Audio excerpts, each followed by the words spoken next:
Olá, nós seguimos nossa abordagem do R2, da reinvenção tecnológica, em relação aos acervos digitais que foram tratados no vídeo anterior, mas mais especificamente para tratar de procedimentos e de políticas de formação de fundos, formação de coleções e de curadoria. Assim sendo, nós seguimos naquela parte do mapa conceitual do vídeo anterior. Assim sendo, nós utilizamos as coleções que nós consideramos basicamente como parte de dois conjuntos, um disponível no site dos editores e outro disponível em repositórios. Então, no site dos editores, nós temos as publicações fechadas, e aí nós estamos fazendo uma limitação aos acervos digitais, e temos também as publicações que são abertas no próprio site do editor.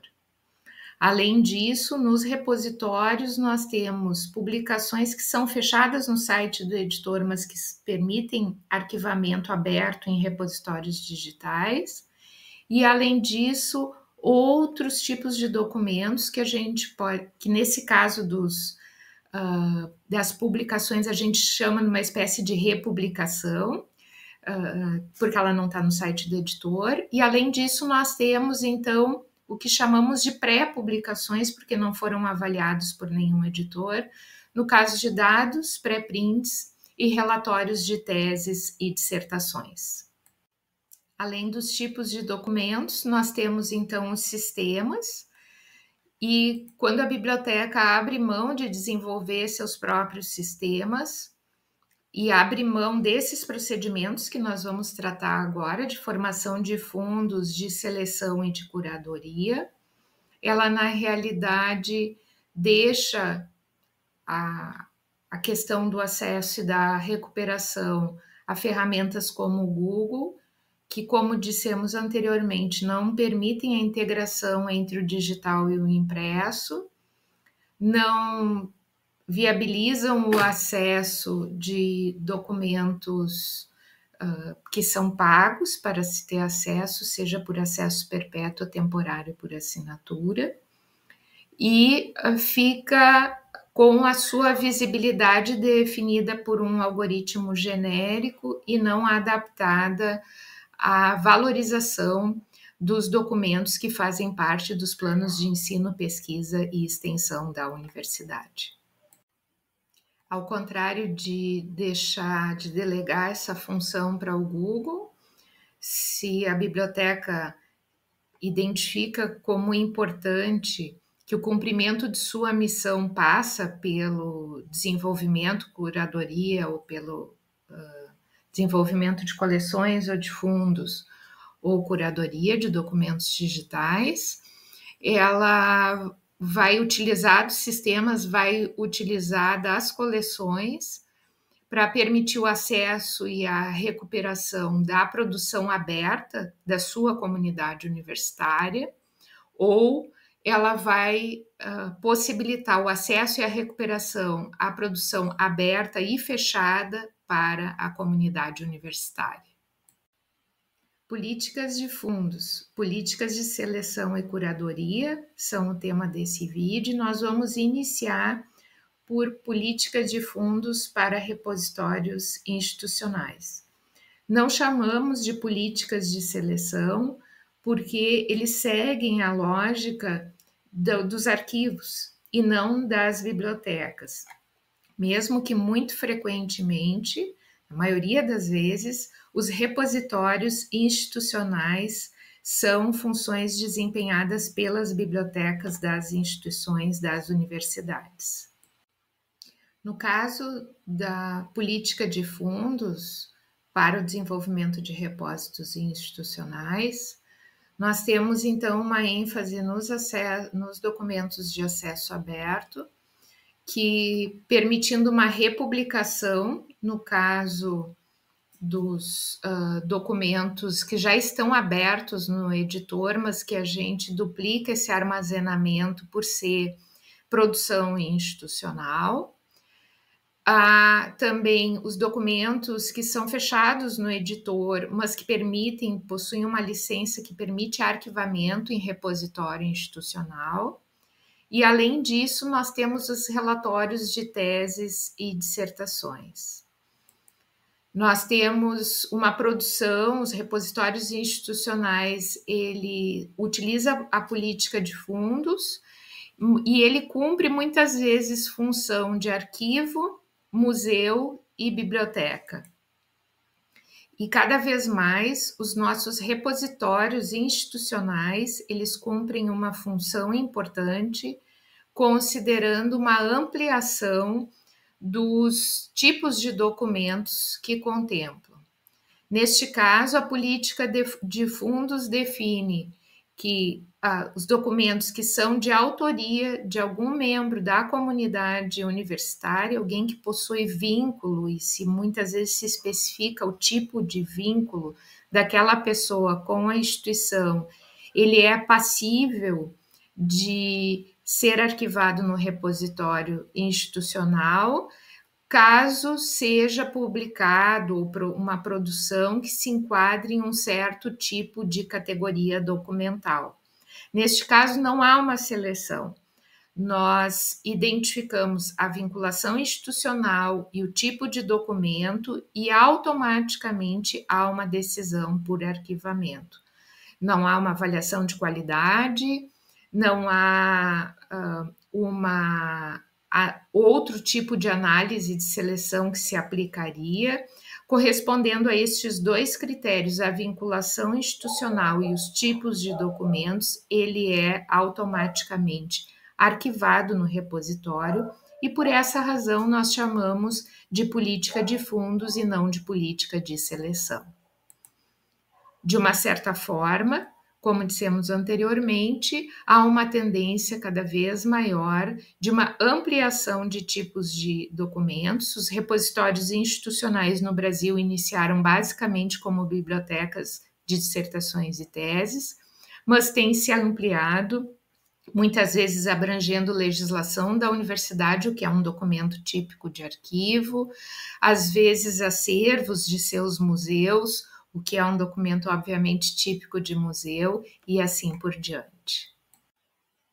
Um dos maiores desafios da compreensão do papel dos repositórios institucionais em possibilitar o acesso aberto à produção da comunidade universitária pelo repositório institucional está muitas vezes na compreensão de que devemos fazer isso a partir de dois sistemas diferentes. No caso do repositório institucional, nós precisamos nos centrar nas publicações efetivamente ou naquilo que consideramos pré-publicação, mas que são esses documentos acadêmicos que têm uma forma e cuja avaliação ela passa por bancas e, no caso dos relatórios, pelas agências de fomento. Então, são elementos ou de republicação ou de uma publicação no estágio ainda anterior, como relatórios, teses e dissertações, mas que têm uma confiabilidade e são documentos que representam uma atividade institucional. Contudo, mesmo não se aplica no caso de dados científicos e pré-prints. Mesmo que muitas instituições estejam desenvolvendo repositórios de dados científicos que permitem versionamento, e nós sabemos que dados e pré-prints são tipos de documentos que se favorecem pelo conjunto outro de documentos integrados à comunidade científica e internacional, estabelecendo um diálogo a partir de uma revisão aberta e, portanto, ficando muitas vezes com pouca visibilidade ou descontextualizado se colocado num repositório institucional. Fazer essa distinção parece um tanto confusa, mas quando nós olhamos o documento, um pré-print, por exemplo, dentro de um repositório de pré-print, sendo o archive mais antigo deles, nós temos uma compreensão, acho, maior, considerando que este documento ele está no repositório de pré-print para sofrer várias versões e ser objeto de uma revisão por pares aberta e que permite aperfeiçoamento contínuo. No momento que eu desloco esse pré-print num dado momento, numa dada data, eu posso fazer isso e no momento seguinte ter um comentário que o avalia e que coloca em outro contexto aquele texto colocado e posteriormente uma outra revisão, e eu arquivei uma versão descontextualizada dessa atualização do diálogo vinculada àquele texto específico. Quando eu olho para a disponibilização de dados de pesquisas científicas, é a mesma coisa. Então, diferentemente de dados de desempenho institucional, por exemplo, que sejam bem típicos de repositórios institucionais de dados, os dados de pesquisa, eles precisam dialogar entre eles quando tratam de uma metodologia semelhante, um objeto de pesquisa semelhante, uma amostra, seguindo mais ou menos a lógica das revisões sistemáticas e meta-análises que buscam um diálogo entre diferentes pesquisas, mas que produzem dados que podem ser reunidos para chegar a uma outra conclusão a partir de evidências empíricas. Então, nós temos, no caso dos dados de pesquisa, a importância da disponibilização destes documentos, destas informações, de acordo com a área específica e provavelmente criando ali uma comunidade de dados que tem uma estreita correlação entre si, diferentemente se fossem dispersos de acordo com a afiliação institucional de seus autores. Então, ao invés de desenvolvimento de fundos para pré-publicações e dados, eu preciso fazer uma curadoria de pré-publicações e dados abertos no que se refere a pré-publicações e dados abertos que também constituem uma produção da minha comunidade universitária. Neste caso, a ênfase não é no acesso, mas ela é na recuperação. O acesso é no repositório, esses documentos não vão para o repositório, e a ênfase é na recuperação, onde eu seleciono metadados da produção institucional, que se referem à pré-publicação e dados, e eu faço isso num sistema de descoberta e não no repositório institucional. Com isso, eu crio um instrumento, crio uma possibilidade de valorização da recuperação desses materiais produzidos pela comunidade universitária que eu atendo, mas não através do repositório, não garantindo acesso, porque eu não tenho a responsabilidade do armazenamento nem da produção dos metadados. Isso é feito nos repositórios originais, seja de pré-print, seja de dados, mas eu consigo criar um mecanismo de visibilidade dessa produção institucional dentro do sistema de descoberta, criando filtros, criando índices específicos para mostrar a produção institucional, mesmo que ela não esteja armazenada no repositório institucional.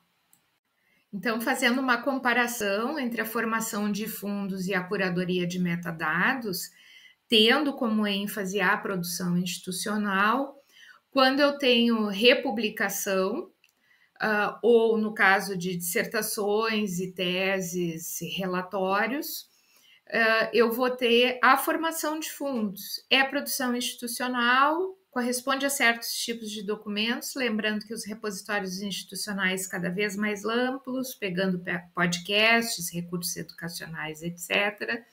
Eu vou trabalhar, então, com a formação de fundos, porque ela é uma decisão automática.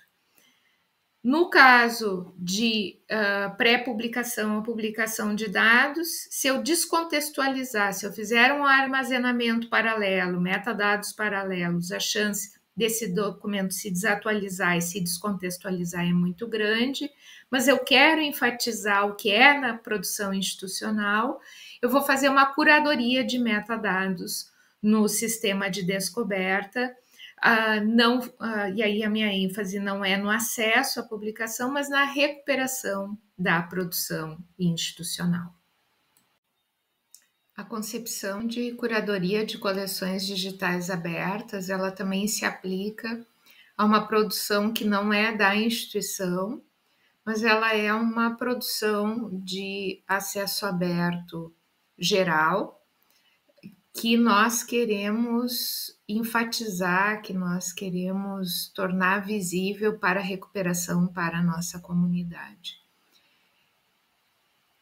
É uma forma de tentar dar conta do mundo, mas uma forma que não tem relação com o armazenamento, mas sim a visibilidade na descoberta. Então, de todos os documentos publicados em acesso aberto, disponibilizados seja pelos editores, seja pelos repositórios de acesso aberto gerais, eu busco integrar metadados na minha descoberta, mesmo que eu não seja responsável pelo armazenamento desses documentos, e a minha ênfase sempre será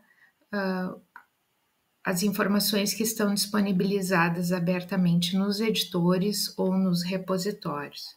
Dessa forma, mesmo que eu não seja responsável pelo armazenamento dos metadados, mas eu simplesmente esteja integrando a cobertura do meu sistema de descoberta essas informações, eu pretendo, com este tipo de curadoria, dar mais visibilidade aos documentos que potencialmente têm uma chance de serem interessantes para os planos de ensino, pesquisa e extensão da universidade.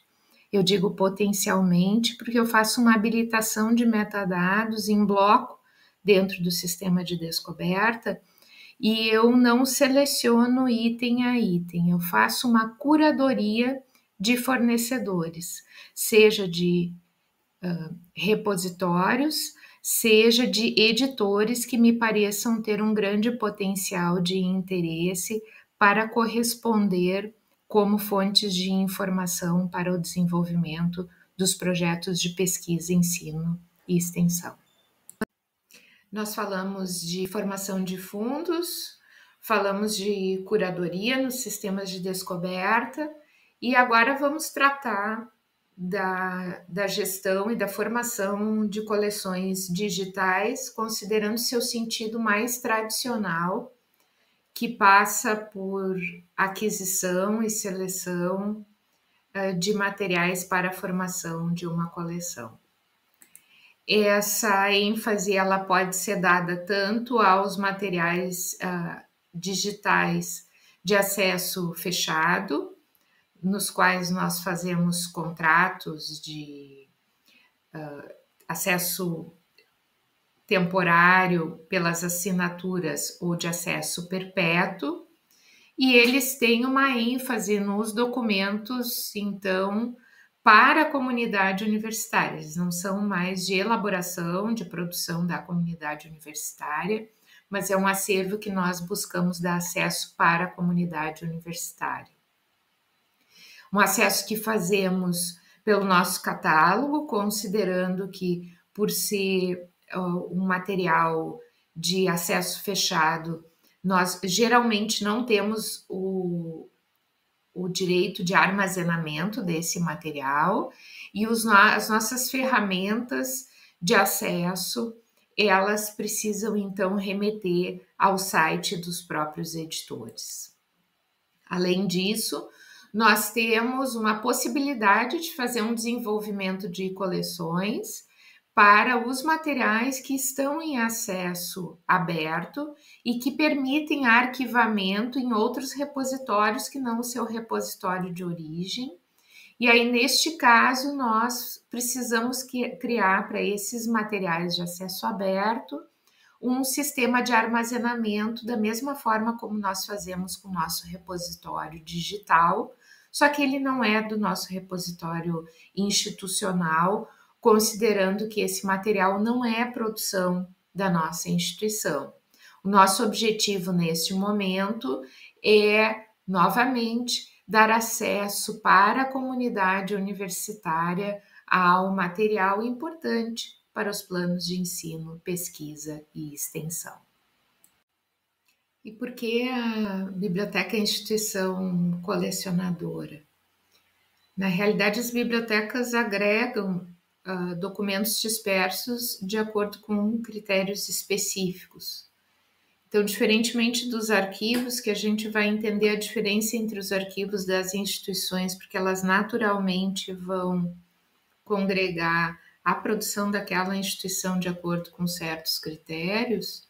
No caso da biblioteca, nós podemos ter bibliotecas aparentemente com funções semelhantes, mas com ênfases nos seus acervos muito distintas. Então, as bibliotecas, elas têm essa característica de criação de suas políticas e uma função de favorecer, a partir dos seus acervos, as atividades que aquela instituição tem como vocação atender. Então, os acervos das bibliotecas, eles não se constituem de forma espontânea ou natural. A formação daquela coleção sempre tem uma intenção. Então, a gente toma conta do mundo de uma certa forma, sabendo o que se quer e o que não se quer para a coleção, e tendo sempre em mente algo que tem sido cada vez mais difícil de compreender, considerando a restrição de recursos, que a função da biblioteca universitária não é exclusivamente fornecer acesso à bibliografia das disciplinas de graduação. Isso é muito importante. Quando nós temos a exclusiva função do acesso às bibliografias, não existe concepção política necessária, aprofundada, considerando que nós sempre partimos de uma lista pronta dos cursos e, neste sentido, não há um trabalho técnico de desenvolvimento de coleções mais desafiador a ser realizado. O desafio seria somente conseguir os recursos para atender a bibliografia de graduação.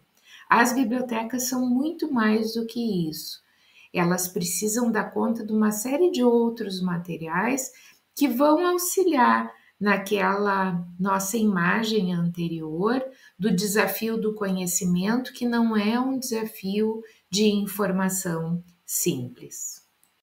Assim, quando nós valorizamos a função selecionadora, colecionadora da biblioteca, nós assumimos o local, a importância do local de descoberta da biblioteca e não apenas de acesso a bibliografias.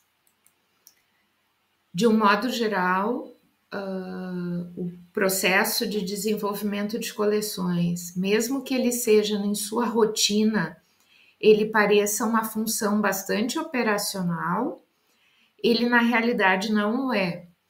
Porque se nós adotamos como uma postura simplesmente receber e analisar os materiais que chegam à biblioteca, ela é uma atividade de rotina, como a de processamento ou como a de um atendimento que nós não buscamos promover a demanda.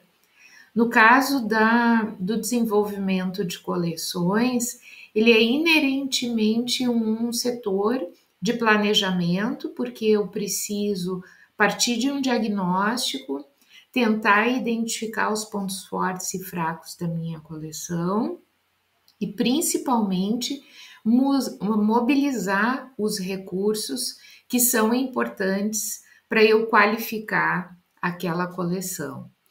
E ele é uma tomada de decisão porque eu tenho frequentemente uma demanda muito ampla e diversificada a atender e frequentemente recursos muito restritos.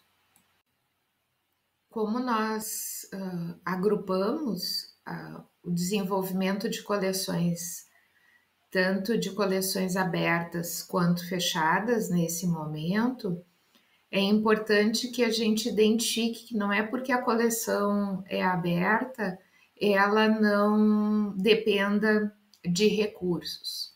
Então, no caso das coleções fechadas, os recursos são claramente perceptíveis. Nós temos um custo de assinaturas ou de contratações de acesso perpétuo e o processamento dessas coleções, a colocação nos nossos catálogos dos metadados. No caso das coleções de acesso aberto, a mesma coisa. Nós temos o custo, né, do processamento dessas coleções com metadados, mas nós temos ainda o custo de armazenamento. E como é que nós podemos fazer esse armazenamento?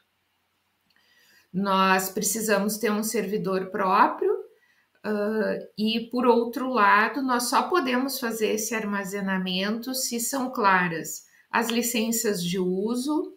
Às vezes as licenças de uso não estão claras no material, a possibilidade de arquivamento, mas existem repositórios que organizam essas informações, como que a gente chamava de Sherpa Romeu, que atualmente está sendo chamado de Open Policy Finder.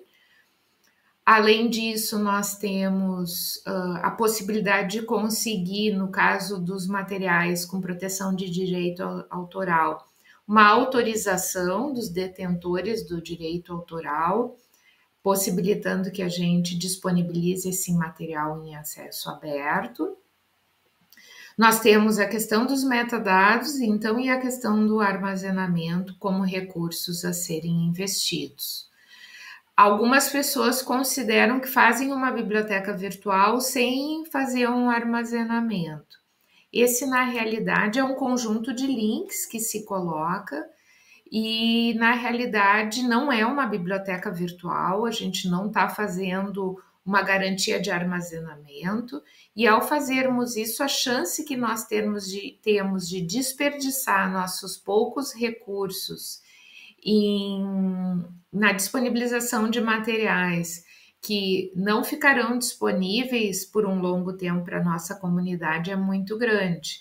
Então, ao invés de nós fazermos uma curadoria no nosso catálogo, diferente da curadoria do sistema de descoberta, que ela trabalha com um conjunto em blocos de metadados, e aí ela tem um custo menor. Quando nós vamos fazer um investimento em fazer uma seleção, é importante que essa seleção tenha uma garantia de direito de armazenamento e da efetiva realização do armazenamento, para que a gente não se dedique a uma tarefa de fazer uma curadoria sem conseguir fazer uma seleção das coleções, sem nos responsabilizarmos pelo armazenamento e logo em seguida a comunidade perder acesso a este material.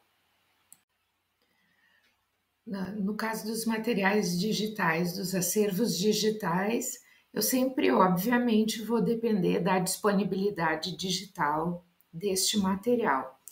Eu posso ainda ter um projeto de digitalização. Neste caso do projeto de digitalização, preciso compreender muito claramente se o material a ser digitalizado ele permite isso a partir do seu direito autoral ou se eu vou conseguir uma licença. Nós não vamos tratar aqui de projetos de digitalização, porque eles iriam requerer um olhar muito especial e técnicas muito específicas no caso da digitalização. Mas, então, neste caso, estou partindo da formação de coleções de materiais que já estão disponíveis digitalmente, para eu saber se eles podem ou não fazer parte da coleção. Eu preciso entender se eles estão disponíveis em acesso aberto, quando eu tenho esse material disponível, e se eles não estão em acesso aberto, se eu tenho uma modalidade de acesso institucional a esse material. Alguns pesquisadores muitas vezes fazem aquisições com recursos de projeto na sua conta da Amazon, por exemplo, e eles acham que eles vão poder depois dar acesso aos seus alunos, à comunidade. Isso não é possível. A biblioteca não pode assumir uma contratação que foi feita num nível individual. As contratações das bibliotecas são sempre em nível institucional. Nós vamos agora dar uma pausa, simplesmente vamos fazer uma retomada de critérios e de políticas e de instrumentos de desenvolvimento de coleções. E no vídeo seguinte, nós vamos falar especificamente dos modelos de negócio para acesso institucional. Dessa forma, então, nós vamos fazer uma breve revisão dos fundamentos de desenvolvimento de coleções, mas que são também aplicáveis aos acervos digitais. Então, como atividade de planejamento, como atividade de gestão, não prescinde do planejamento, e é esse planejamento que permite um alinhamento com os objetivos institucionais. O planejamento estratégico, visto de uma forma bastante simplificada, ele parte de um diagnóstico, ele tem uma ênfase bastante grande na visão, missão e valores institucionais. Ele requer uma análise externa de ameaças e oportunidades e internas de pontos fortes e fracos. A partir disso, se cria então uma estratégia e com objetivos, metas e desafios a serem alcançados. O documento da política ele deverá ser completo, deixando pouquíssimas brechas sem previsão.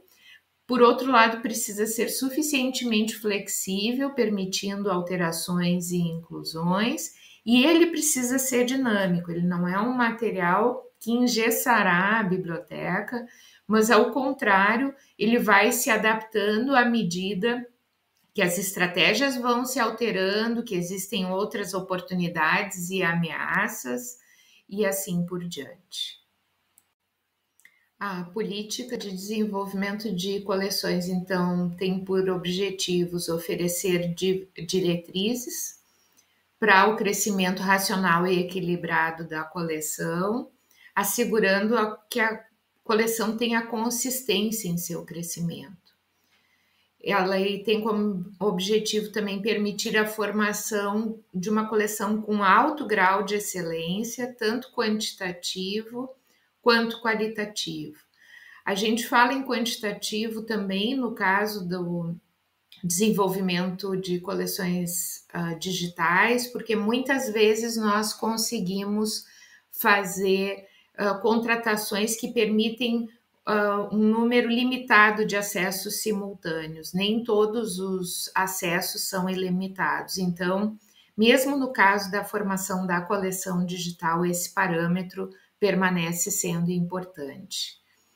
Nós definimos também nesse instrumento o escopo temático da nossa coleção de uma forma que ela nos permita um avanço compatível com as atividades desenvolvidas. Então, muitas vezes, se a biblioteca não tem em mente a quantidade de assuntos que ela precisa abarcar, ela pode subdesenvolver alguns pontos e desenvolver de forma incompatível outros assuntos. Então, é absolutamente necessário que se tenha essa visão estratégica dos temas e de como é o nível de cobertura da coleção nesses diferentes temas. E fornecer, a partir disso, diretrizes para a distribuição dos recursos orçamentários de forma a tentar atender de forma homogênea às necessidades da comunidade e de acordo com as suas prioridades. A política de desenvolvimento de coleções ainda tem como objetivo permitir uma estabilidade, uma continuidade nos procedimentos. Caso contrário, muitas vezes nós tomamos uma decisão baseada em alguns critérios e depois em outros. Isso com essa instabilidade é muito difícil manter e desenvolver uma coleção de qualidade que faça sentido como coleção. Esse documento precisa subsidiar a avaliação da coleção para que a gente consiga identificar parâmetros a priori e entender em que ponto ela está do que nós desejamos, próximo ou distante desse ponto. Ela precisa definir critérios prioritários de formação de desenvolvimento de coleções e ela precisa, algo que não é muito frequente, mas ela precisa incrementar os programas cooperativos e consorciados. Então, se nós temos muita dificuldade de identificar um futuro para o desenvolvimento da nossa coleção a partir dos nossos próprios recursos, por que nós não podemos imaginar esse futuro desenvolvido em colaboração com outras instituições e tentando então fazer uma articulação mais ampla? Por essa razão, exatamente, que o desenvolvimento de coleções, ele é um processo altamente estratégico.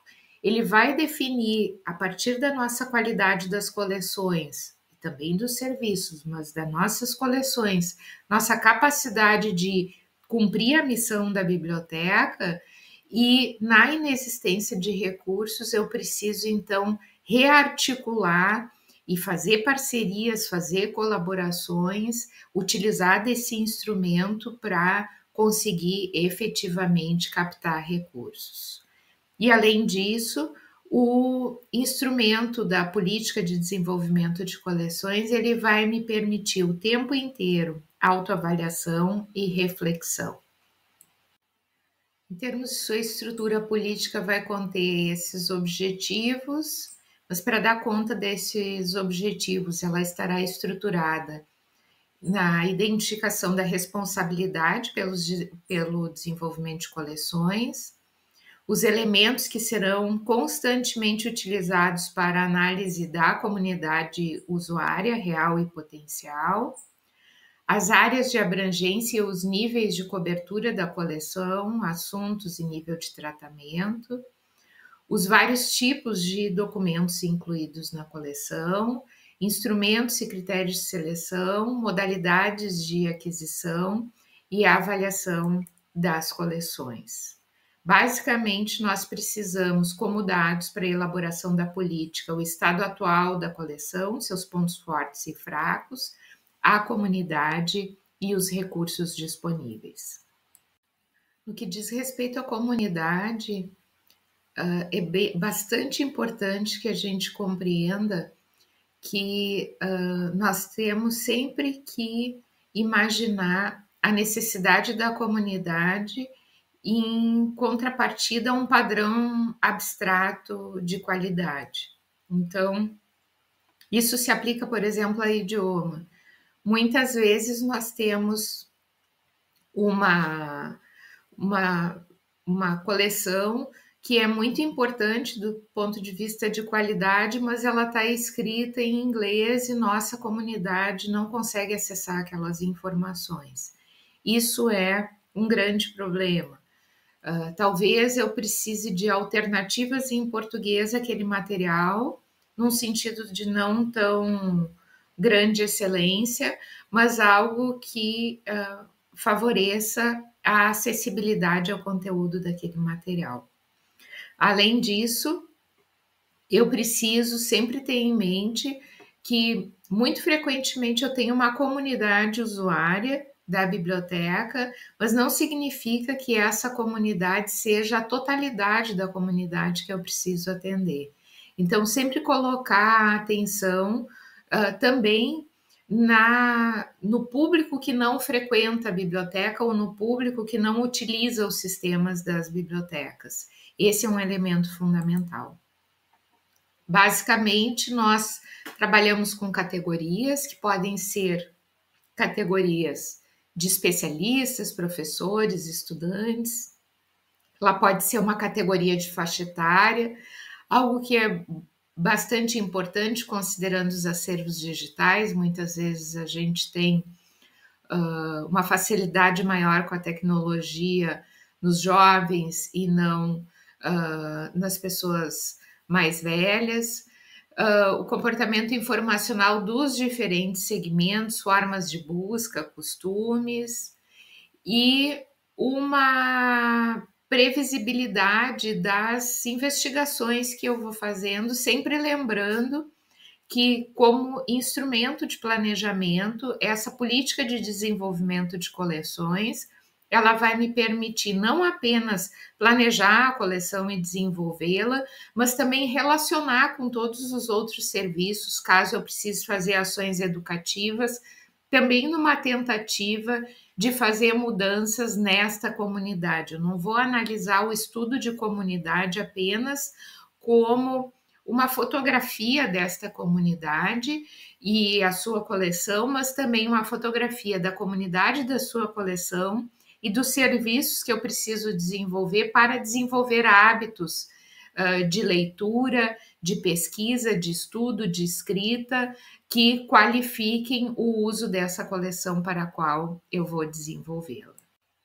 Outro assunto, outro elemento fundamental da política são os assuntos. Então, muito provavelmente a biblioteca terá áreas de assunto prioritários a atender, mas principalmente a compreensão de que o conhecimento científico, o conhecimento que subsidia o ensino superior, ele é um conhecimento complexo e, portanto, as áreas não existem de formas isoladas. Por mais que eu tenha certos assuntos como principais, também é fundamental que eu compreenda os assuntos afins. Nessa identificação de assuntos, eu vou muito provavelmente ter uma preocupação com quantidades e, para alguns assuntos, ter uma abordagem mais exaustiva dentro do assunto, tentar identificar tudo que foi publicado ou tudo que foi publicado de melhor dentro de uma área e, às vezes, abordagens mais seletivas, só selecionando alguns títulos importantes sobre certos assuntos. Além disso, eu preciso compreender a abrangência geográfica, se eu vou querer ter um acervo internacional, um acervo centrado na América Latina, a relação dos idiomas, se esses idiomas podem ser amplos ou não, muito frequentemente não. A gente trabalha predominância em português e muitas vezes procura também colocar uma alta disponibilidade de materiais em espanhol e em inglês, considerando a importância das produções nesses idiomas para os usuários que nós costumamos atender. E, além disso, existe uma questão de data, de idade das publicações. Se eu vou ter uma ênfase só em materiais recentes, o que particularmente eu não recomendo. Eu acho que a gente tem que ter sempre a preocupação de ter materiais históricos. Esse desenvolvimento de coleções com essa perspectiva também é fundamental, porque muitas vezes as bibliotecas, lá na outra fase, né, que não é a da formação, mas é da avaliação, elas tendem a achar que um material que não é usado, ele não é importante, e isso não é verdadeiro. Às vezes nós estamos com uma limitação nas nossas atividades de ensino, pesquisa e extensão dentro da universidade. E a comunidade se centra nos acervos recentes, porque não tem feito uma pesquisa histórica adequada, com a profundidade necessária, com o comprometimento adequado com a história da sua área, mas os acervos históricos, eles são fundamentais E vários estudos demonstram que quanto mais essas publicações históricas estão disponíveis exatamente no meio digital, com os acervos digitais, a gente tem visto, ao contrário do que imaginávamos, um crescimento da idade das publicações citadas, mostrando exatamente a importância das coleções históricas. Eu gosto muito de pensar as coleções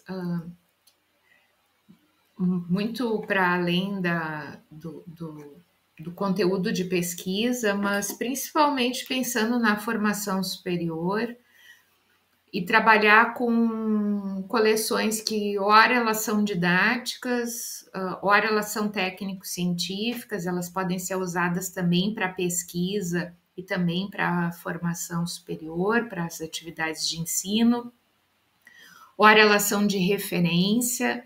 Então, essas publicações que se dedicam a tentar consolidar informações que estão dispersas nas teorias, elas não são exatamente didáticas, mas elas formulam verbetes, elas trazem uma organização de informações complexas para um acesso mais rápido, chamando então, portanto, de coleções de referência. Nós temos as coleções de acordo com a sua obsolescência, e isso serve tanto para as coleções de acesso fechado quanto de acesso aberto. No caso de acesso fechado, a gente vai ver que isso define muito a forma como nós selecionamos o modelo de negócio, mas em relação a acesso aberto também, porque lá pelas tantas nós vamos fazer um alto esforço de prover armazenamento para um tipo de documento que lá pelas tantas vai se desatualizar e talvez eu vou ter que tirar ele da minha biblioteca virtual. Então a obsolescência é um aspecto bastante importante. Eu disse anteriormente que nós não tratamos só de bibliografias de curso, mas nós também tratamos de bibliografias de curso, então identificar esses materiais que nós vamos selecionar a partir da sua inclusão ou não nas bibliografias das disciplinas, e materiais de literatura que são absolutamente fundamentais, e conversando lá com aquela parte da cidadania que nós tratamos, destes processos que têm se empobrecido de informação, essas informações rápidas, a inexistência de hábitos de leitura, de prazer de leitura, e que nós muitas vezes temos esses textos de alta qualidade literária como grandes parceiros nesse desafio de colocar a leitura como um processo central, não apenas do processo de informação, mas também do processo de conhecimento. Dentro desse processo de seleção é fundamental o reconhecimento de que o selecionador ele é uma pessoa, ele tem a sua subjetividade e, portanto, ela é uma subjetividade que não pode ser evitada, mas ela deve ser autovigiada. Eu costumo declarar muito abertamente dizendo que as bibliotecas não são neutras, né? E isso eu acho absolutamente fundamental reconhecer. E essa ausência de neutralidade não quer dizer que você vá poder assumir a sua preferência pessoal ideológica, a sua preferência pessoal política. O trabalho do selecionador ele está a serviço da área. Mas existem algumas coisas que não podem ser confundidas com objetividade e subjetividade. Nós temos uma série de publicações que são negacionistas, são publicações que são revisionistas, elas dizem que o Holocausto não aconteceu, que o Apartheid não aconteceu, que o golpe da ditadura militar de 64 não foi um golpe, foi uma revolução. E essas publicações, elas não são um posicionamento ideológico, elas são uma desinformação, elas são uma revisão.